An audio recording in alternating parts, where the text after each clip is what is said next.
si Jamil sa edad ko na 15. Sila ni Good Life at sa akin ay gumubay, kaya ako naging handa sa aking paglalakbay.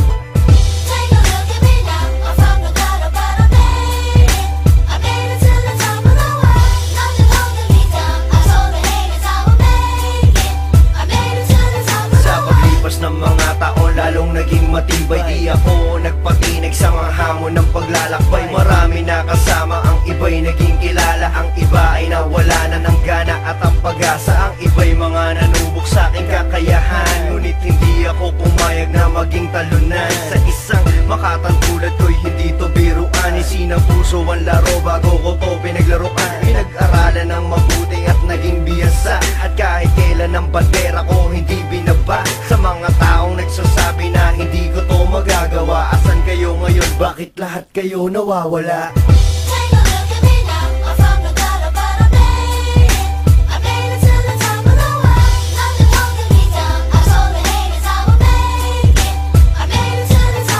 Kasama ay si Dikoy, pati ang Midmerics, pangalan na sa Billboard, we call artists. Sa Music Museum noong 2009, yeah, it's the autumn noise, sining ng pag-iingay.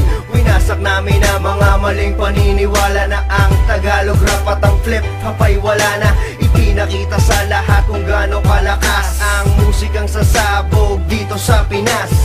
Ako sa lumalaban para to matanggap, at mga nagpapatuloy para to maganap. Ngayon paano nyo maaatim na sa'kin mang hate? Check my status now, I'm one of the greatest.